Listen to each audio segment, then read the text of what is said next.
any successful person is absolutely bullshit. You are a person who achieve your dreams. To achieve that, you will have to set a routine, follow a discipline. That's all you need to do. It's achievable for everyone. It's open for everyone. Tharun Reddy, who's an IRS officer, who's also a mountain trekker, marathon runner, and a TEDx speaker, will try to explore about life, philosophy, and his message for today's youth. Self-doubt is one of the major stumbling block that today's youngsters face. Whatever best works for them, I mean, they should do it. But yeah, that approach definitely helps me in life also in general, because they wouldn't know what I want in life, what I am, only I know. In recent times, we see a rise in divorce rates, whether it is familial relations, whether it is relationships of love. You don't need to actually stick to one person if you don't like it. It's well accepted in the society also. People are not lack of choices. So the moment we realize it, it's going that way.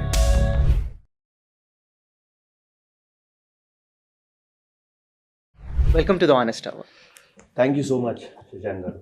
So Tarun Garu, before we delve into UPSC preparation, the challenges, and also like once you got into the civil services, how life is after that, I want to understand what exactly was your childhood like? My childhood was in different places owing to my father's job. He retired as deputy director of prosecutions. Okay. So he was a public prosecutor. So I think I studied in 7 different schools. Yeah. So 7 different schools. yeah, till 10th standard. Yes. Okay. So That must have been quite difficult actually. well, not really. I mean, because I think I'm a very free-flowing person, Mm-hmm. and I think I enjoy adapting to different kinds of situation rather than being in the same kind of environment all the time. Quite interesting. So, because I studied in different schools, lived in different places during my childhood, Mm-hmm. I looking back, I have so many memories of different places, people, and situations. True. So I have different sets of people who are my friends, different Mhm. kinds of perspectives which got built Right. by that. Right. So I really enjoyed that aspect. But didn't you ever feel like, there could be a particular place or particular set of friends or particular school or locality that you must have developed a wider affinity with? And then suddenly you hear it from your dad that you have to move away from that place and translocate to a new place. How did you face that situation, or how did you tackle that? To be really honest, it never happened with me because first 5 years was in Kottagudem Mm-hmm. and next 3 years was in Manthini. Acha. It's in Karimnagar, erstwhile Karimnagar. Mm-hmm. And then next 6 years was in Hanamkonda. Okay. And after 6 years in Hanamkonda, I was in St. Gabriel's High School from my 5th to 9th standard. Mm.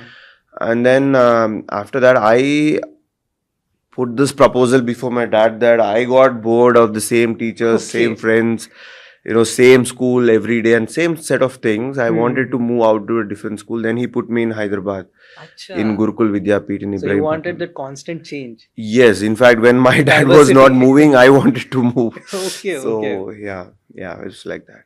Mm-hmm. So, like, what was that value system at home like that you still carry till this day? The value system per se, as in, I was a very simple family. I'm the only kid. I don't have any siblings. Okay.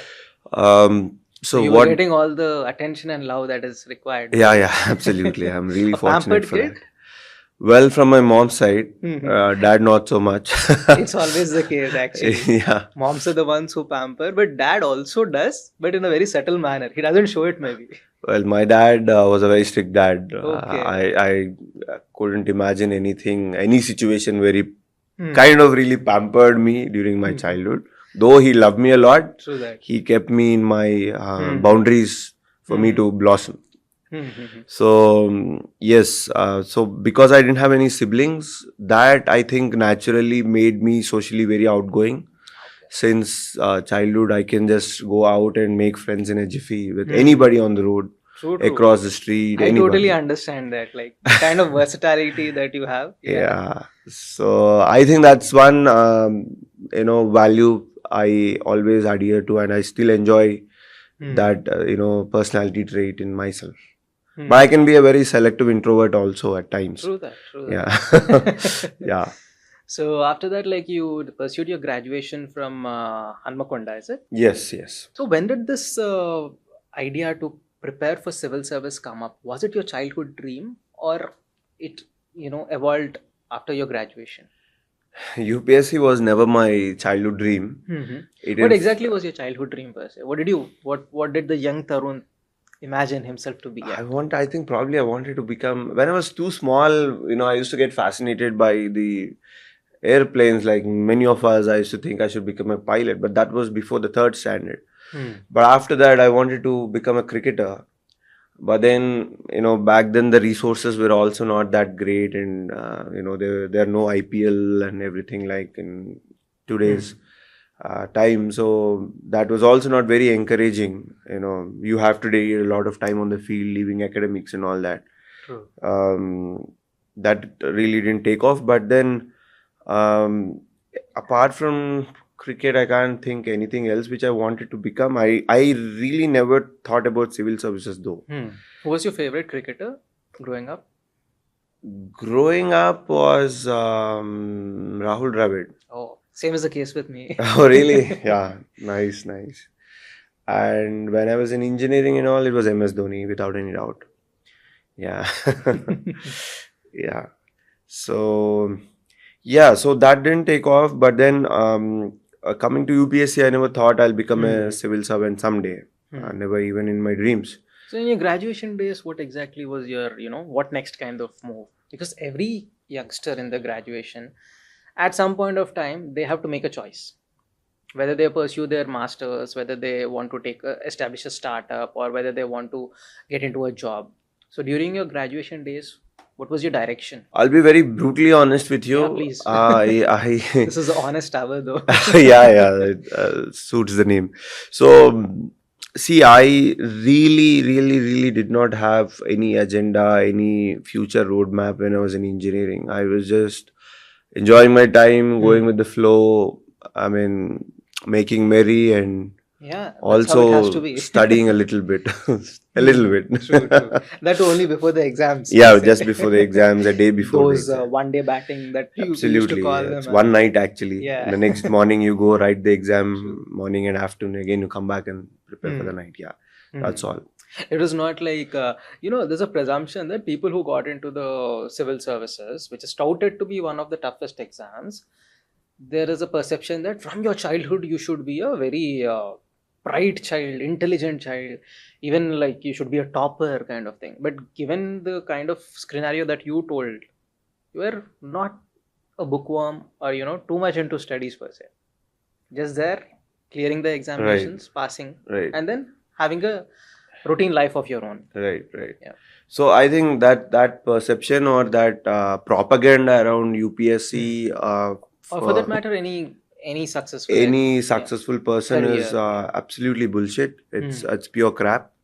Because see, you are a person who achieve your dreams. To achieve that, you will have to set a routine, follow a discipline. That's all you need to do. Right. You don't need to be really brilliant from your childhood or be studious and have a dream and all that. Probably there are people who have a dream of becoming civil servants. They do achieve it. Right. But still, it's achievable for everyone. It's open for everyone. All you need is, in my case, it was 2.5 years of dedication and a bit of discipline, along with persistence. Yeah. I mean, I was never really a brilliant guy like you pointed out with respect to academics. I was Because this is the unnatural or unreasonable pressure created on the youngsters. It's sometimes from the parental side. Sometimes the students themselves think that probably I might not be fit for this particular career option, or this is not a low hanging fruit for me. It is very difficult for me. Yeah. I have a very mediocre performance in my 10th graduation, etc. So as you're saying, this is definitely going to shed some light. Yeah. In the sense, like, it doesn't matter where you come from, how you've performed, until you've taken the decision for your career journey. But once you take the decision, I think that's when the actual journey begins. Absolutely. It's about, I mean, again, see, when I wanted to start UPSC preparation, I was roaming around in the same lanes where we are sitting now in, True. Ashok Nagar, Gandhinagar, Yes. this area. That time, I didn't know anybody who were into civil services. Forget about civil services. I didn't know anybody who was preparing for civil services. Yeah. No one in my family has done this, nor in my known friend circle.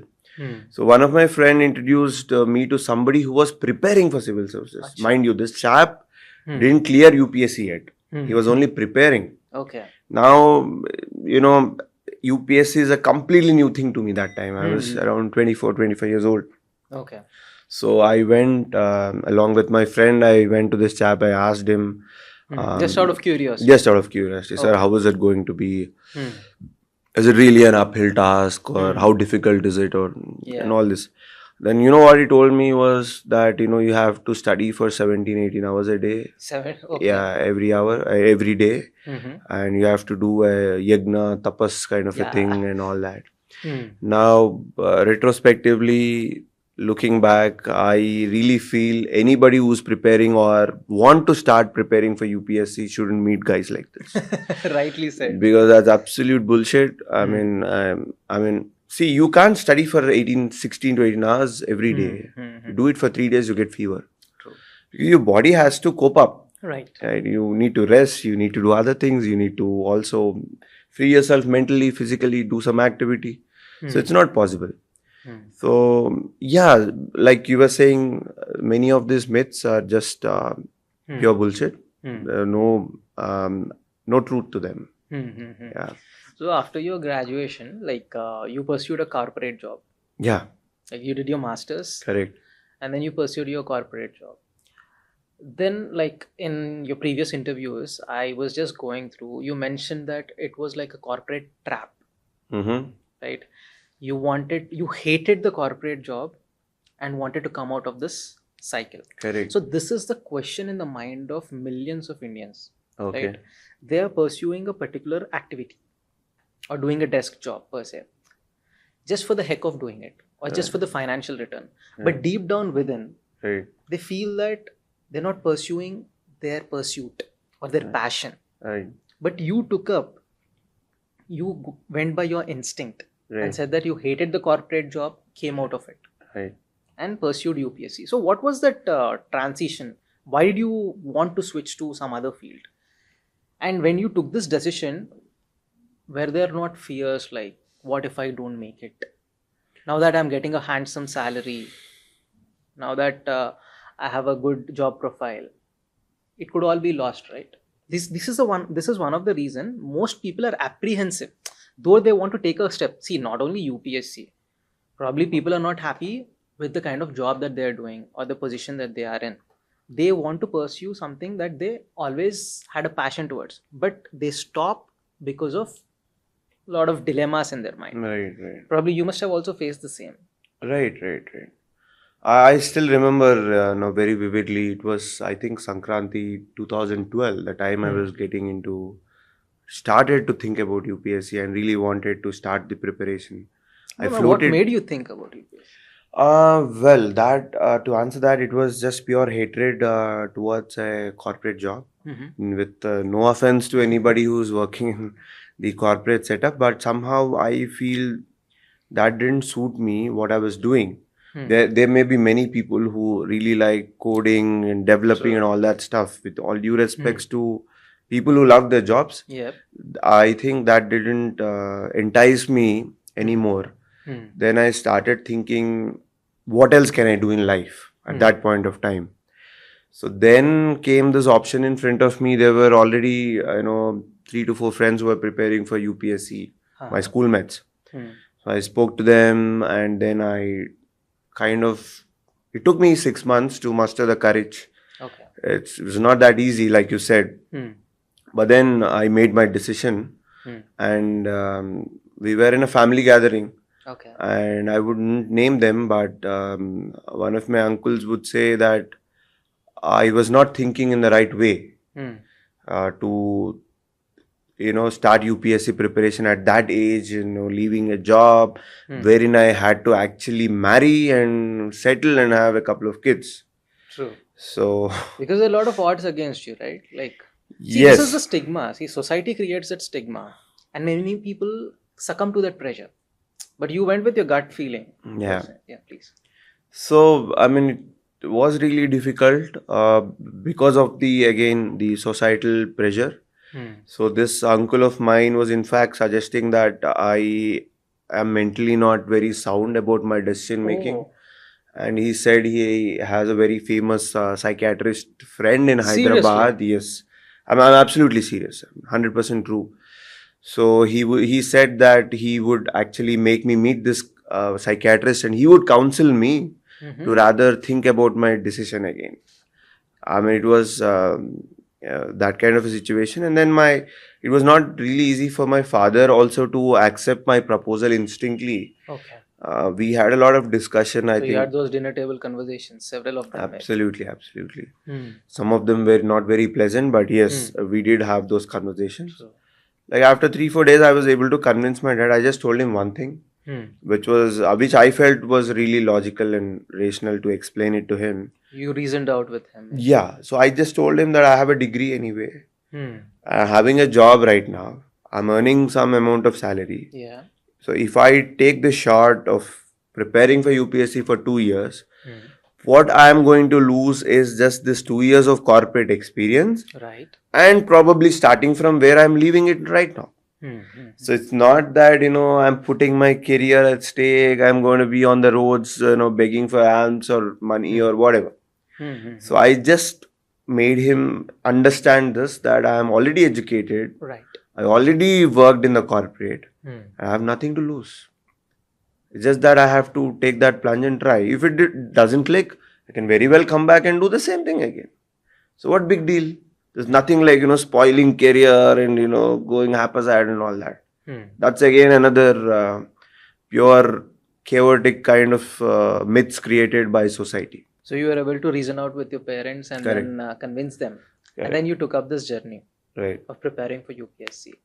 Now that you have started to prepare for UPSC, what were the initial challenges that you faced? So again, very honestly speaking, I was not very good with general studies. Okay. So I didn't know pretty much anything about the history or geography, economy, or any aspect of the main pillars of UPSC. I didn't know what constitution had and all that. Hmm. So now for me, I had to prepare from the scratch. Right. So generally when you come in, they say read Hindu. The Hindu newspaper. Hindu newspaper. Yeah.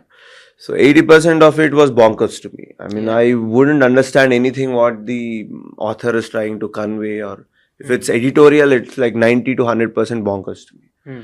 I couldn't fathom what he was trying to say Hmm. because I didn't have the background. Hmm. For example, he says 73rd, 74th amendments. How would I know what are those amendments? True. Says Article 14.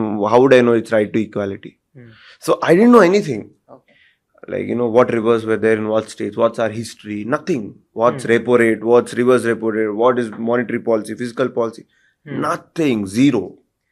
So with that background, when I came in to prepare, I found it a little difficult Hmm.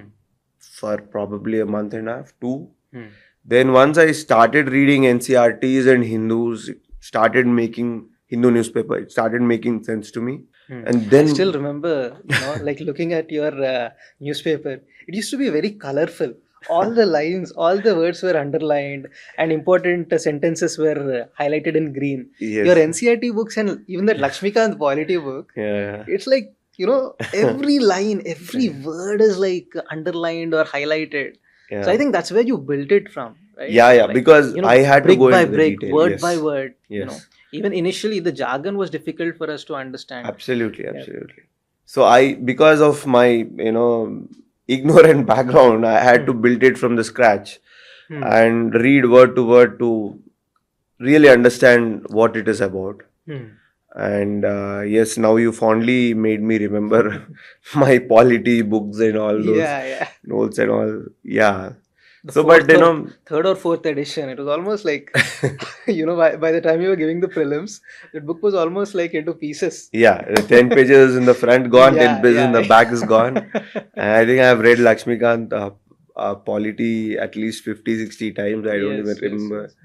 But it's a very handy book. I mean, it Mm-hmm. covers most of the aspects related to prelims and to mains as well. True. Even in the study hall, people would know, okay, this paper belongs to Tharun, because once they see that highlighting and Yeah. everything, okay, this is a newspaper of Tharun, Hindu newspaper of Tharun. Yeah, I like to go into detail. I Yeah, mean, yeah, yeah. takes time, but yeah, I enjoy it. Yeah, but coming back to the topic, within I think 2 months, I got comfortable with what I was doing. Once I started relating things, from the background to the current newspaper or current affairs or whatever, I actually started enjoying the process. Every day, um, I was eager to learn something new, and it made the whole ordeal very exciting for me. True. Because I didn't know nothing, right? I knew nothing. Yeah. And suddenly you start gaining knowledge, you feel empowered. So when I was talking to my friends who were not into preparation and all, they used to look at me like this. Now, what is this guy talking about? He's talking about constitution, he's talking about this, that, policy matters. So I used to feel really nice about it, feel empowered. And to be honest, I enjoyed most of the preparation part. And that's the spirit I think a lot of the aspirants need to take in.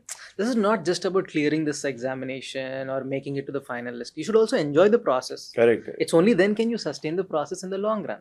Right. As you always used to tell, you're learning something new every day. What could be more interesting and fascinating than that? Exactly. Yeah. I mean, that really gave me a lot of high, learning a lot of new things every day.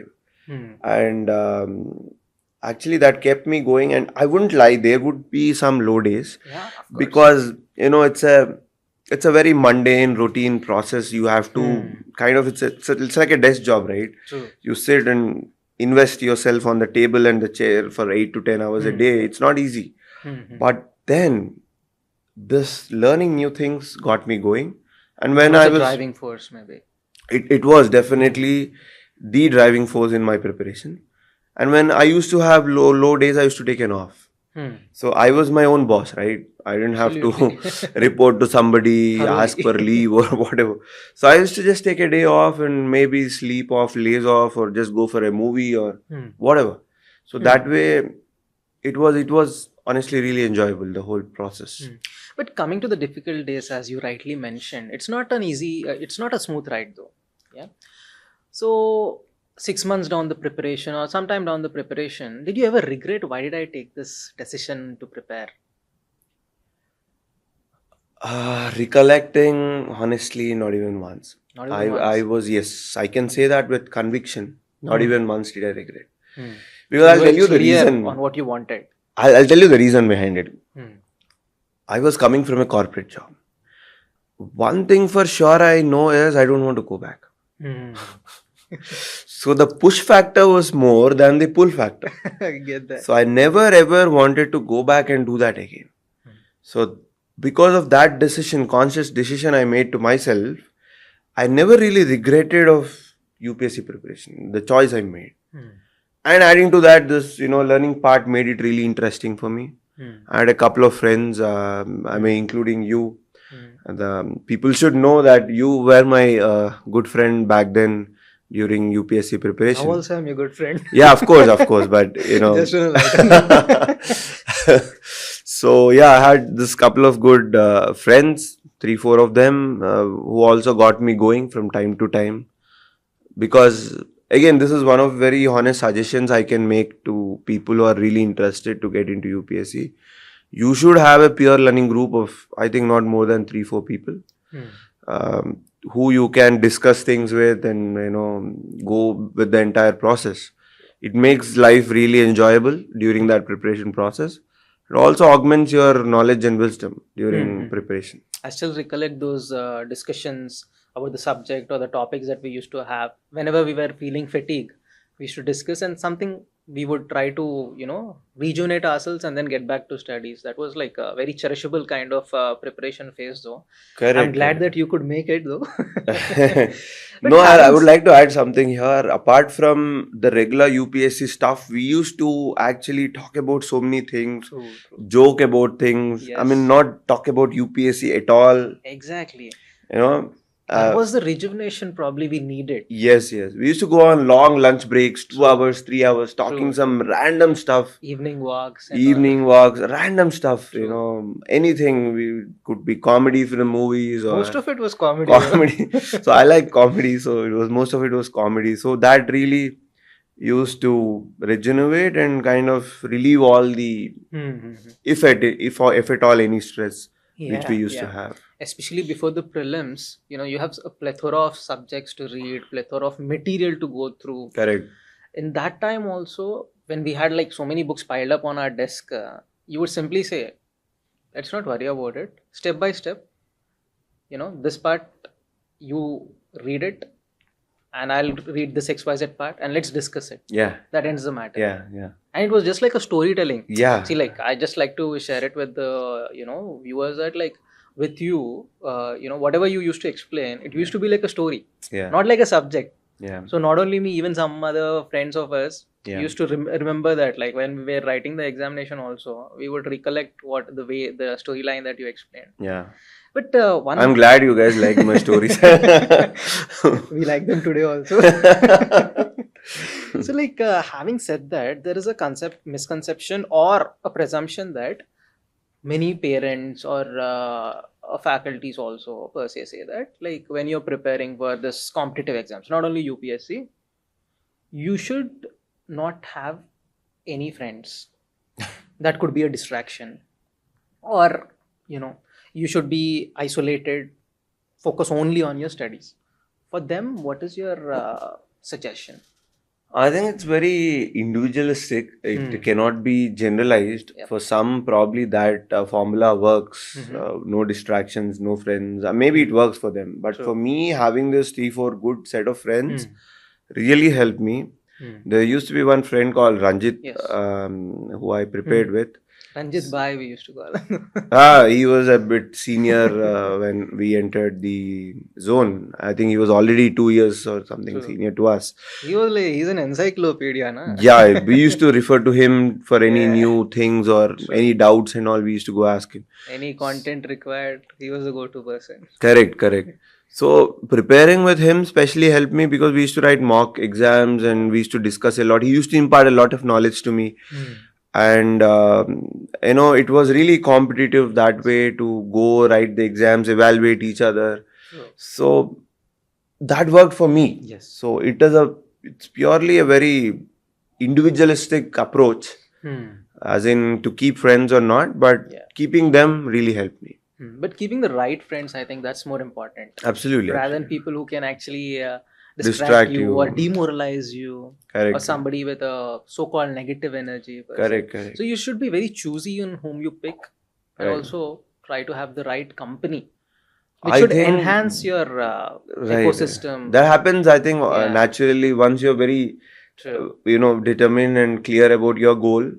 Only people who align with it, Yeah, fall into that spectrum and become your friends. I think that happens naturally. rightly said. Yeah. Rightly said.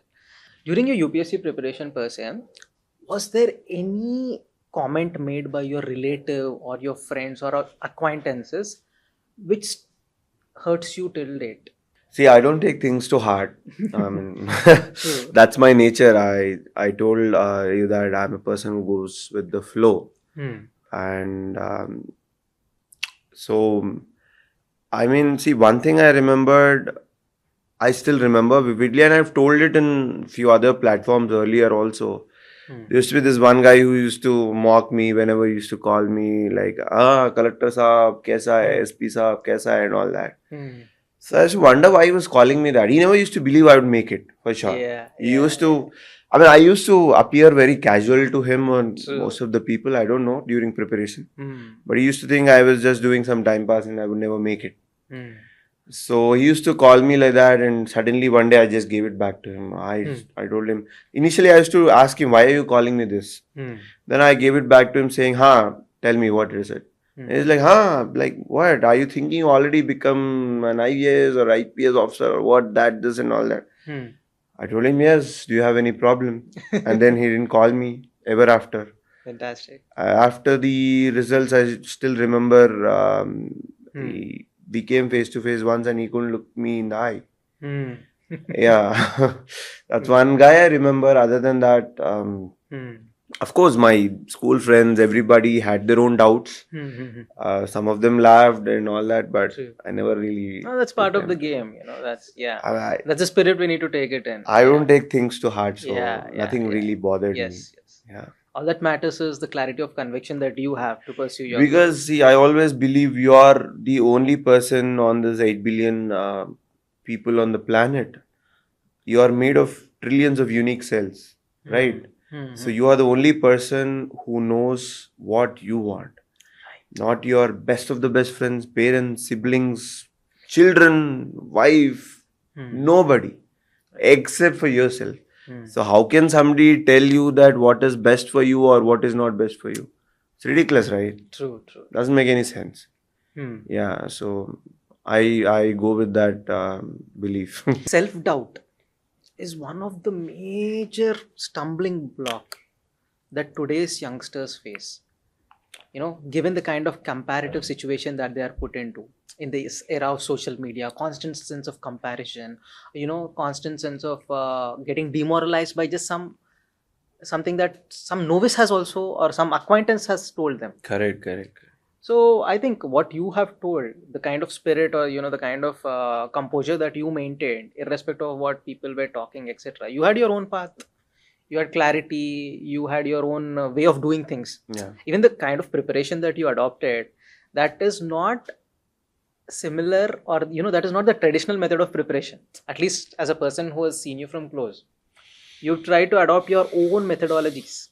Right. I think that is something that other aspirants should take a cue from. I don't know, whatever best works for them, I mean, they should do it. But yeah, that approach definitely helps me in life also in general. I'm still this guy who never bothers about what other people think of me. Of course, I'm not 100% foolproof, not some sadhu or a sage where I can say nothing can affect me or touch me. Yeah. But I consciously try and practice this, that other people's opinions or views shouldn't affect me, because they wouldn't know what I want in life, what I am, only I know. Right. Yeah. In one of your interviews, you used a phrase that UPSC preparation is a lonely journey. Okay. So this is not just some hearsay that you mentioned. So with a level of understanding that you mentioned, a person who's experienced it, been through it. So what exactly do you mean by saying that UPSC preparation is a lonely journey? Okay, now I remember the context, perhaps the context which you're asking. It is lonely as in, there'll not be many people who'll come and pat you on your back every day and say that, Tharun, you're going to achieve this, you are this, that, and all that. It's like motivation has to be really inward driven. It has to come from within. And that sometimes is really difficult. Because it's a continuous process for 2.5, 3, sometimes 4, 5 years. So sometimes you really get demotivated and kind of bogged down. But then the key is to be self-driven, self-motivated most of the time. That's why I probably would have said it's a lonely journey, because no one will come and repose faith in you every day. Yes. You have to do it yourself. That's a hard reality we need to realize. Yes. Like how you bathe, how you eat your food, you have to be really, really pumped up and motivated every day. Sometimes it becomes really tricky. But then there are ways to come up with that. What could be those ways? For me, I still remember I used to listen to a lot of motivational music. I used to run. Running gave me a lot of motivation. It used to keep me mentally relieved also, and physically in shape, of course. And I think I went to Gandhi Hospital mental ward twice. Why was that so? So This is quite interesting actually. I didn't know this.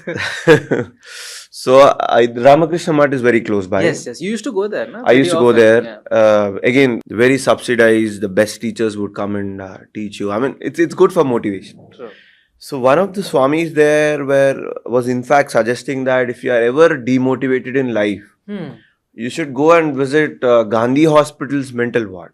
Oh, it's quite interesting actually. So I think I went there twice, couple of times, and it's just this simple that you go there, you spend some time there, you look at people. Somebody is behaving in a certain way, somebody's spitting, somebody's pulling other person's hair and all that. It's really unfortunate they're mentally not capable, but that whole environment makes you realize and be grateful for whatever you have in life. So when I went there Makes and sense now. when I come back, I used to be pumped up, and probably that would drive me another 2-3 months. I used to think, if people are like this in the world, if I am 100% mentally and physically able and fit, I mean, what else do I require? I mean, why couldn't I go ahead and achieve my goal? What is stopping me? Yep. So that Swamiji suggested that, and I kind of, went and saw it myself. So, like talking about motivation, you had your own way of rejuvenating yourself or remotivating yourself. But these days, most of the youngsters, they are seeking for external motivation constantly. So what is your guidance for them? What exactly is motivation per se, quote unquote? How do you need to derive motivation and sustain yourself for any kind of career journey that you want to pursue? So I think, to my understanding, if it's external all the time, it may not be really sustainable in the long term, because you always seek for some motivation from an external source, Right. which may or may not come every time. True. But if it's internally driven, I think it's long lasting, sustainable, and effective. So internal motivation, like I told, there are several ways to achieve it. For me, that was music, there was running, and also remember I had friends in some study circles and all who were really from a very poor background. So they used to live in a very small 6x8 room. 5 of them used to stay in that. Right. Cook there, sleep there, rest there, footwear is there, they're eating there, and I mean, not very hygienic conditions. Yeah. Difficult conditions. per se. Difficult conditions to kind of prepare for a very competitive exam. I know people who have made from that kind of Yes. situations also. So when I used to go there, I used to really feel pumped up, because I used to feel, if this guy sitting here is pretty serious about cracking the exam, then my father provided me with every tool, everything I wanted to prepare UPSC. Right. So All I that was. we needed to do is to prepare. Which one? All that we needed to do Exactly, is prepare. exactly. So if I'm being provided these many resources and I'm still not motivated, then something is clearly wrong with me.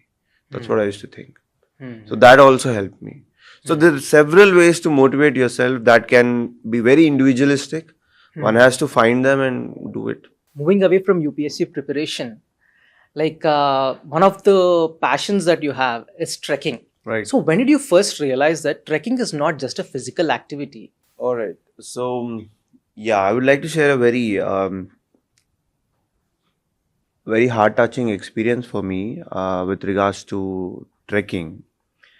So, once I got selected to UPSC, I underwent a training foundation course in MCR HRD in Hyderabad. That was for around 3.5 months. Acha. And during that, they took us to Nilgiris for a week's trek. We were around 108 people. They divided us into groups of 18, 6 groups. So that 18 people group goes in a particular route, wherein you 18 people, you kind of do not have any access to network or shower or Okay. good food or whatever. Like, it's completely in the wild. Hmm. Um, you have a backpack, you have probably two pairs of clothes, and you're stripped off from basic facilities Hmm. of the modern living. So what actually happened during those that 1 week is, so all of you 18 kind of interact at a very personal level because there is no disturbance of technology, as Hmm. in the mobile. Hmm. And then I found out that I was 5, 6, 10 times happier than I was in Hmm. the regular city life. Okay. When I went up as a different person, and by the time I came back, it was like a 180-degree perspective shift, which happened to me. I mean, I was really, I enjoyed myself a lot, and I was really content with very few things in life. Like I told you, I just had two pairs of clothes, Hmm. no access to hot shower, no washrooms. You literally survive much on anda maggi and all that, and all those things. So no flowery dishes, biryani and all that we typically Hyderabadis have and all that. But I found out I was much more happier. Hmm. So that if you imbibe into everyday life, you will be actually very grateful for the things you have.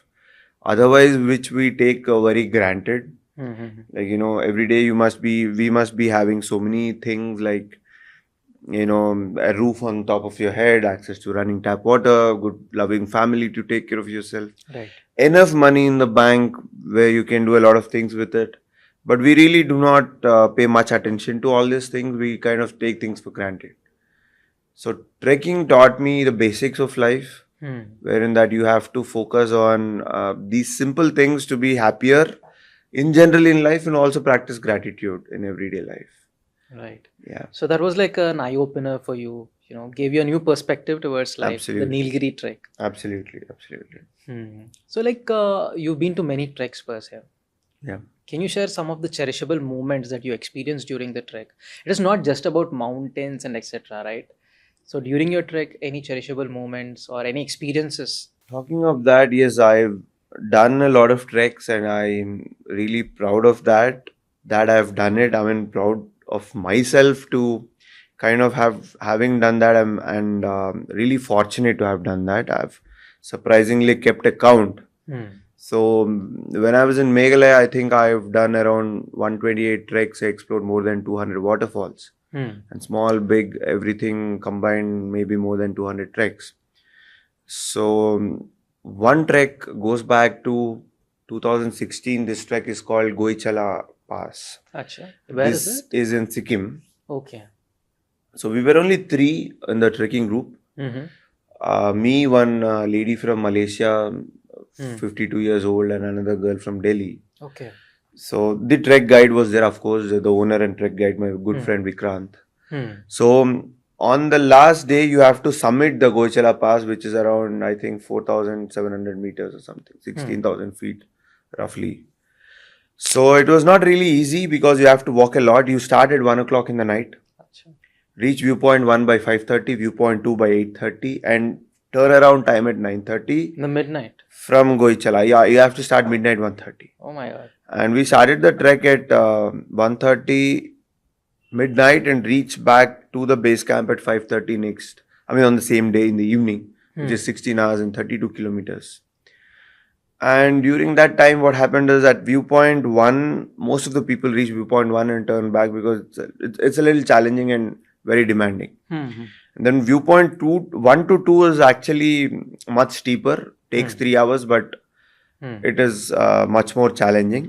Hmm. So by the time I reached viewpoint 2, there was me and Vikrant alone, and Hmm. Vikrant had to go back to look for Rachel because she was following. Okay. And at this point of time, I was left alone there for almost 45 minutes to 1 hour. Okay. I was standing at this foothills of some mountain, and I can see some blue turquoise color lakes, Hmm. and Kanchenjunga I was feeling like at a touching distance. Hmm. I mean, you wouldn't believe, but without me really consciously observing everything, I felt such euphoria in me. I was literally crying out of joy. I mean, that feeling is not expressible. I mean, I can't explain or express that feeling. Get that. But I was crying like a small kid, Hmm. just sort of pure joy. Hmm. I had 45 minutes on that mountain all alone, and I think all that was like an Surreal. otherworldly experience. Completely surreal, a deja vu kind of. Completely, it's not deja vu, but it was like an otherworldly experience. Like Hmm. something, you are on some other planet, something else touched you, something happened to you. Hmm. Internally some current passes through you. I just can't explain that. Yes, But I got understand. pure tears of joy, just Hmm. crying literally like a small kid. Hmm. I've never experienced that kind of thing again in my life. Hmm. That probably, yes, was the first and last time that happened in this trek called Goichala. See, mountains don't care about rank, Correct. achievement, success, etc. So, what did they teach you about life per se? What is the philosophy that you derived from mountains? I think mountains humble you. Hmm. I mean, you are like a speck of dust in this universe. Yeah. You consider sometimes, we tend to consider ourselves very significant, important, that, this, and all that. Hmm. But in front of the mountain, in the bigger scheme of things, you are nothing. You're just a very minute element to nature. It does, oof, you're gone. And next day, everything goes wonderfully well. Right. And there'll be probably a very minute percentage of people in your life who care that you're still not there. Hmm. And eventually, they'll also forget. Not eventually, probably in a very little time. Right. 1 week, 10 days, 1 month, they'll also forget and move on. Yeah. So, this aspect actually, when I go through this aspect, it really opens me up to this fact that I'm not at all significant, not at all important in anything in life. Hmm. I'm just another individual who has come here in one of the 8 billion people. And having possessed this gift of life, I think I should make the most of it, be happy, grateful, and make people around me, happy and cheerful in any way possible. That's the only goal or mission of this life. Hmm. And nothing else, like, they teach you that you have a purpose in life. It's all fine. You get motivated, you do certain things you want to do in life. Hmm. But I believe there is no particular purpose you can attach to every person on this planet. Hmm. So imagine 8 billion people roaming around with 8 billion purposes. Hmm. I mean, see, it's all made up, I feel. Right. So this is what mountains and trekking taught me, that they really humble you. They ground you, and they kind of put the right perspective in you. Hmm. Yeah. Yeah. It certainly makes some deep sense actually. But I can understand that there's a quite a philosophical angle inside of you. So we'll try to explore in due course of this Sure. podcast. So you're also a vivid traveler, right? Many people travel to escape the mundanity and to escape their problems. But when I discuss with you or when I see your interviews, it is understandable that you travel to understand the problems better and develop a perspective about life. So, what exactly does traveling mean to you? In short, traveling means everything to me. Like, it's kind of the essence of life for me now. Mm-hmm.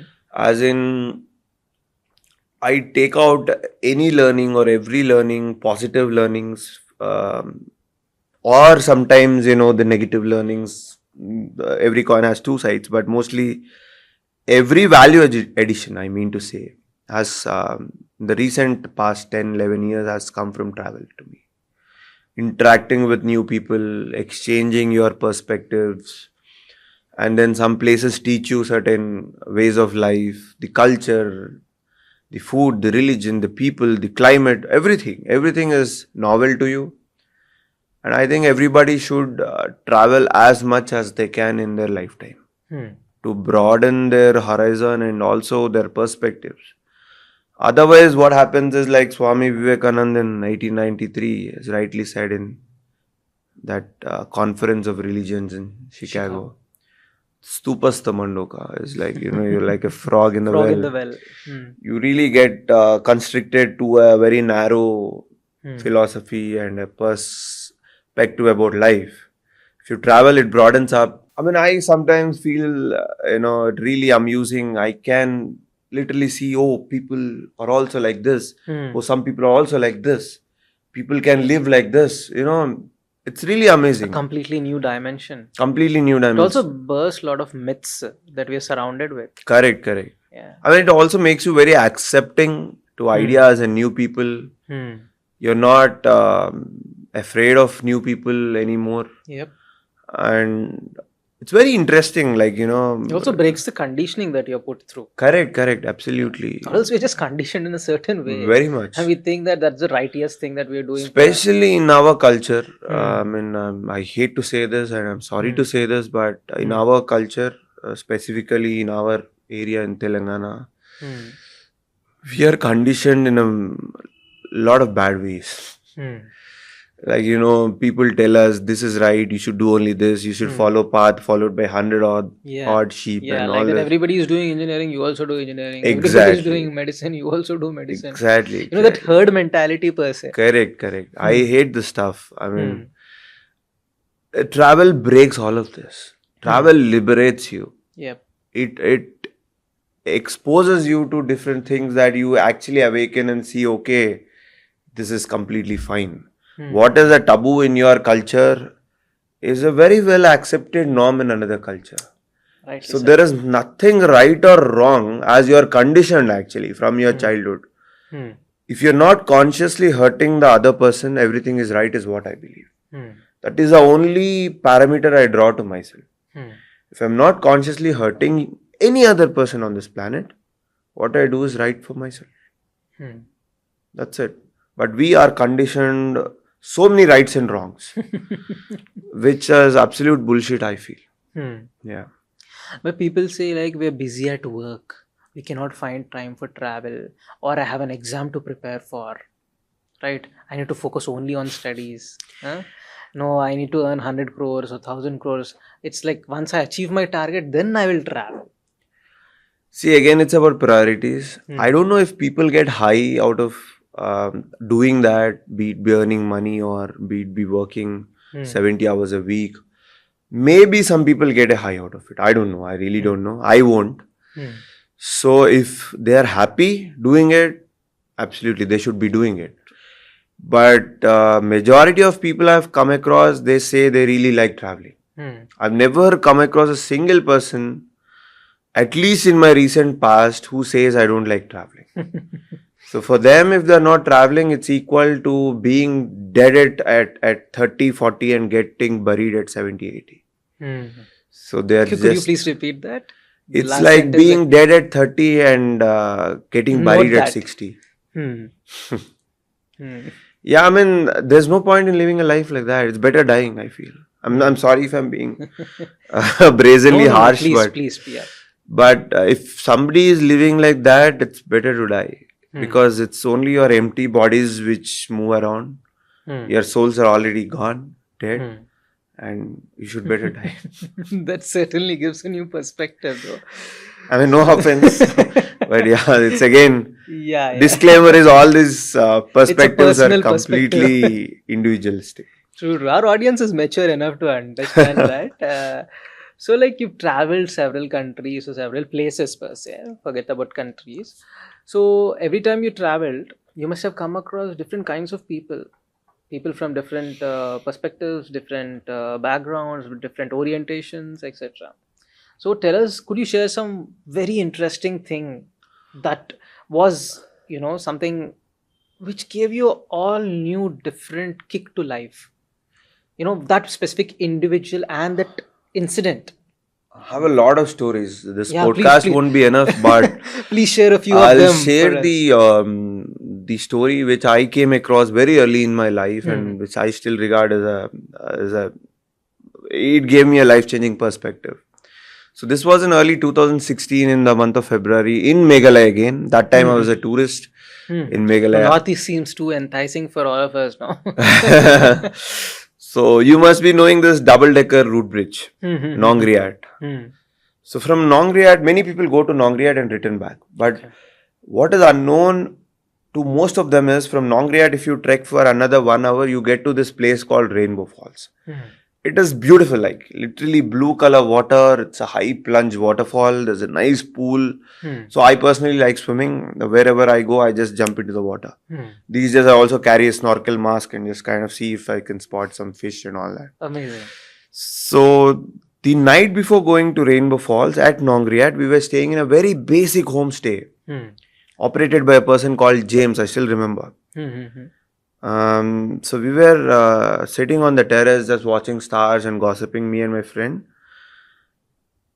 One German couple just come to the top, come on the roof, and then they sit with us, and I started conversing with them.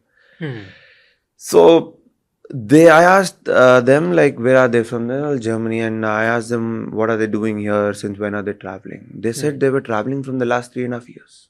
Okay. The last time they saw home was 3.5 years back. Surprise. And they are cycling all through the world.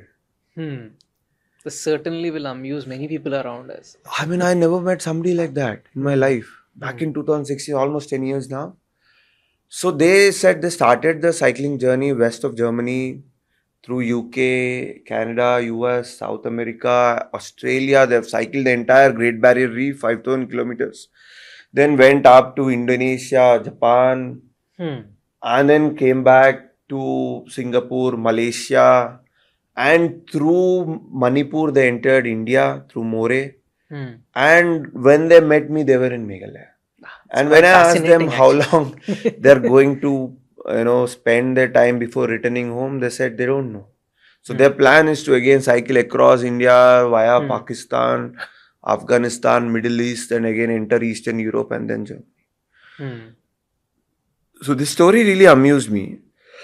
And they shared a story of an old man from Turkey who's traveling on a donkey. Okay. These guys are at least, these guys are at least cycling their way through the world. True that. Now, this one old man around 70, 75 years from Turkey has put his luggage on his donkey and actually crossing borders. So he needs to take care of himself as well as the donkey. As a donkey. The donkey is his transport. And I think they met somewhere in the Middle American countries. And then that's when they exchanged the stories. From Turkey to America. Yeah. This guy is also traveling west of Turkey. Now they met somewhere in, I think, Nicaragua or Guatemala, somewhere. And they exchanged the stories. These guys are cycling. Now this guy must be in some country across with his donkey. It's amazing, right? I mean, there are people like this. There are people like this who are living amongst us. And we kind of stick to, a routine and a stable job and whatnot, all this, that. But I think you should go ahead and explore life.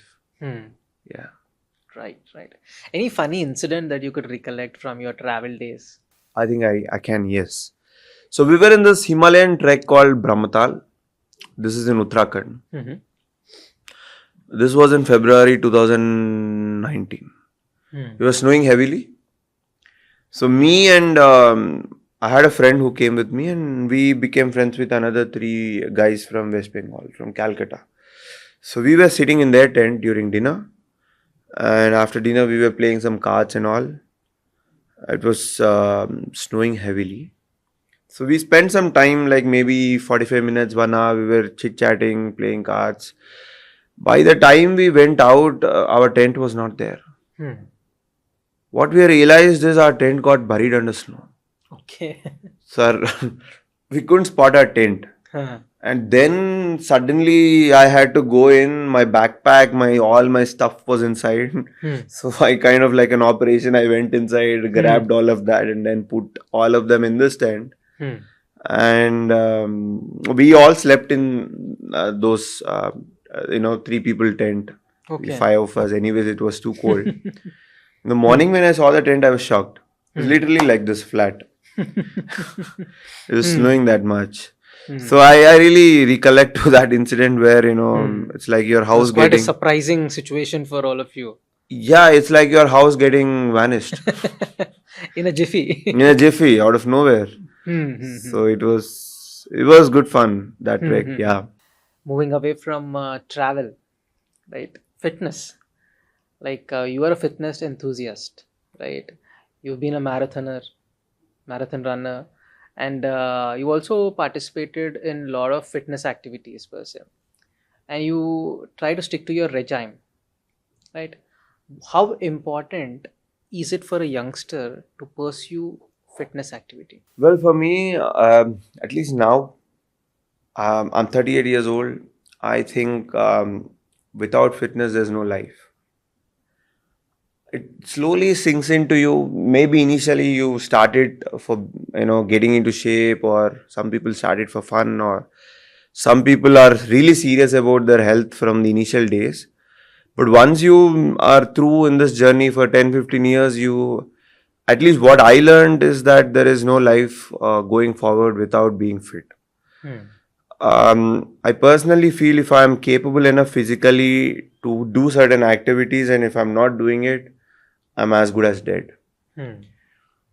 Because you cannot enjoy whatever life is offering to you without being fit. It'll be life limiting. Hmm. So, you have less sleep. For example, tonight only you sleep for 3 hours, 4 hours a day. You're not fit next day, you feel really low, you'll be feeling sleepy, cranky, and all that. Right. And the age obviously catches Hmm. up. So, you should make yourself adaptable to so many situations. That can only happen with fitness. Hmm. Your job requires you to sit on the desk, check the files, and try to, be in the mundane activities. So, how do you manage to be fit irrespective of the job pressure and likewise? I mean, I see, like I'm a very free flowing guy, like I told you. I Hmm. really do not take much stress into anything, whether it's professionally or personally. Hmm. And yes, my job is a desk job, but what I've done is I have a standing working table in my office room. Okay. So I don't sit Hmm. for most of the time, I just stand, and these days it's all e office. Hmm. So I get my files online. Hmm. So I just stand and work in the computer. Okay.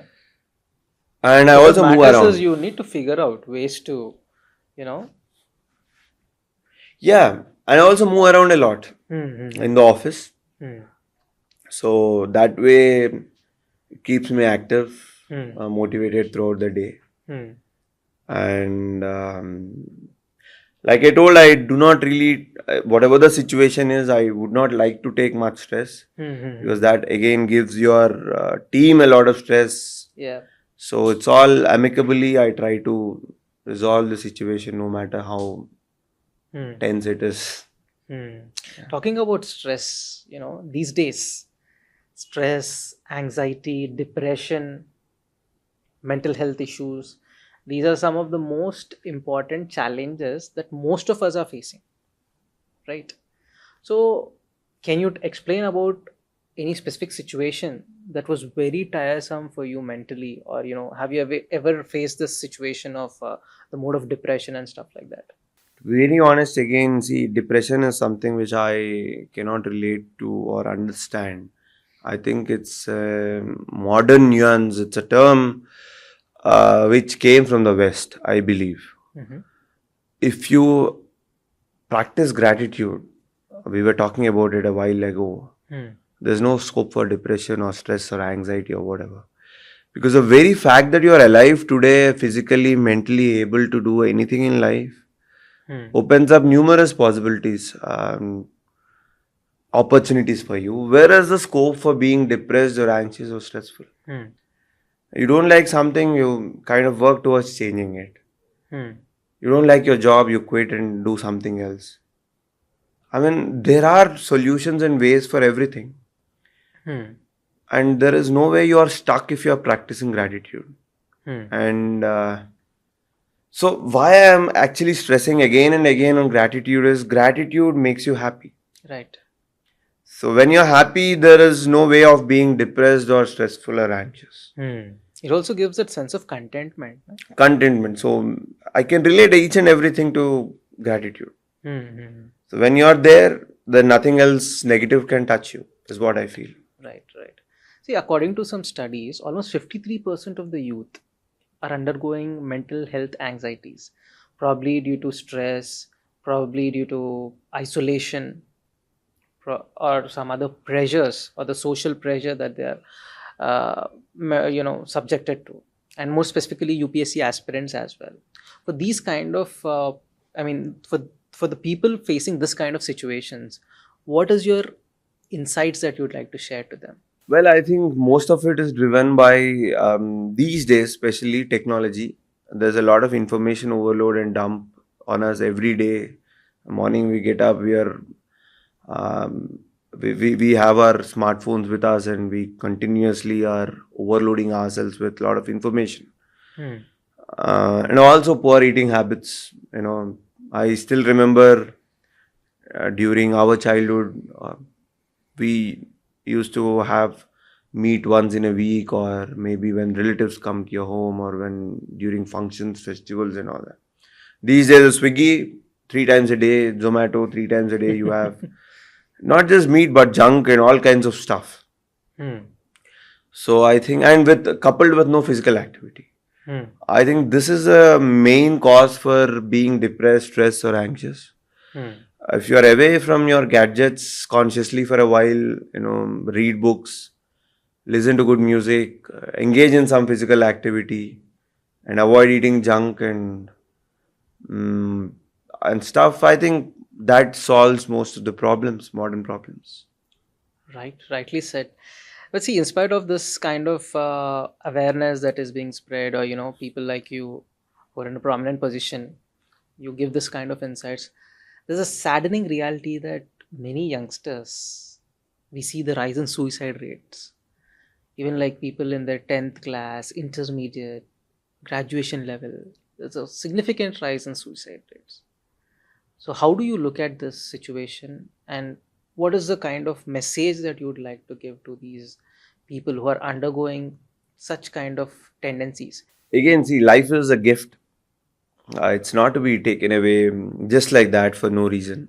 I mean, yeah, there can be multiple reasons for one to think about suicide, but anything can be overcome. This shall pass. So anything will pass. This too shall pass. This too shall pass. So any phase in life will pass. Yeah. So you just have to be patient enough to let it pass. And So it is that moment, during that moment, we try to overthink, we try to get anxious. There's so many things running into your head. You feel like this is the end of, it. I mean, you don't tend to see beyond the situation, right? So I think, as you're mentioning, you need to see beyond the situation, and this is a temporary phenomena.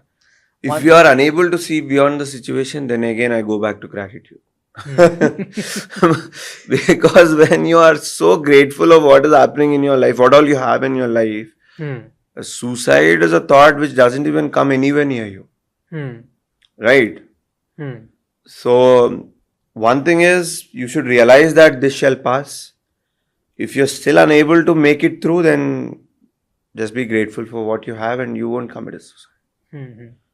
It certainly I mean, makes it's a sin. I feel it's a sin to end one's life midway. Yes. It's a God's gift, and it's like, you fight trillions of sperm molecules, and you make your way through to this world.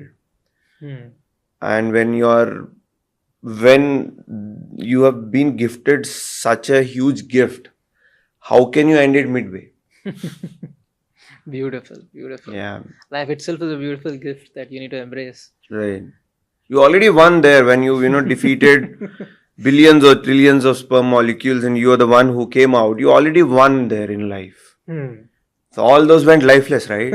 You're the one who's having life, and how can you just end it midway? True. That's quite some food for thought. Moving on from there, like in recent times, we see a rise in divorce rates and fragmented relationships per se.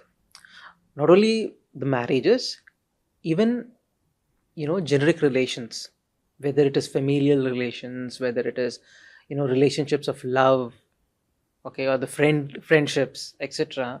You see, they're not sustaining for a longer period of time. That's a phenomena that we see, the common parlance. Why do you think that is happening? See, I think, our parents and the generations above that, You see, there's more stability, more coherence in those times, relatively. It's again a relative factor, though.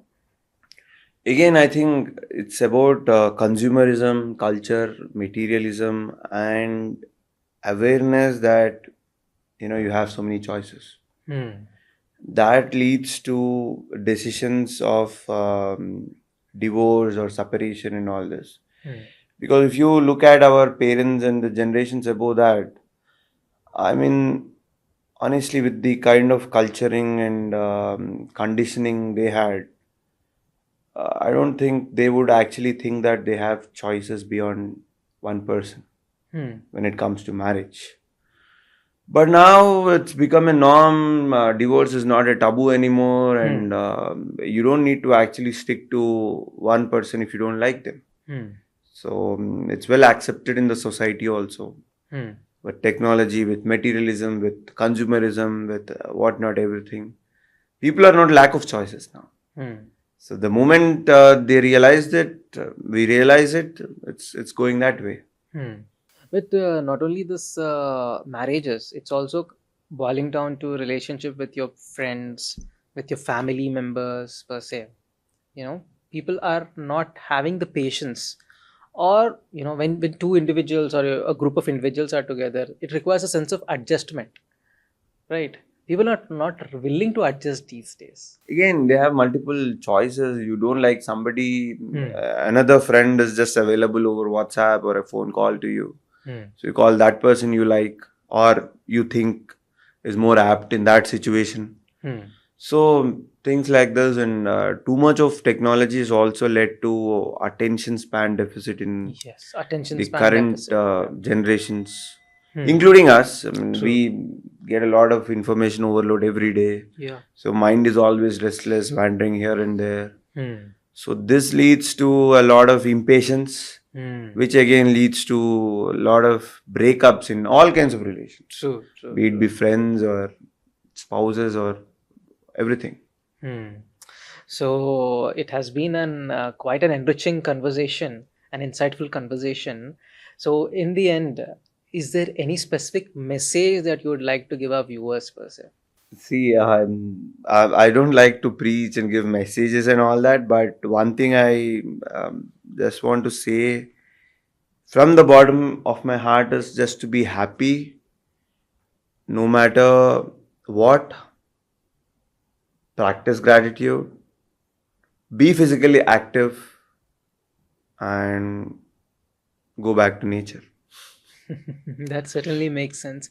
Any specific message or words of wisdom that you'd like to give to UPSC aspirants? UPSC is just a very minute part of life. You get it, you don't get it, end of the day, you come out as a better person because of the preparation it requires. So, yes, of course, put your 150 200% into it. And if it's the result is not on your side, don't be unhappy. Means that you're cut out for something great, something bigger in life. So yeah, enjoy the process most importantly, and be happy while preparing. Thank you so much for this wonderful insights and the perspectives that you've shared with us. Looking forward to having a conversation with you in the near future again. My Thank you so pleasure. much. Thank you. Thank you so much for having me.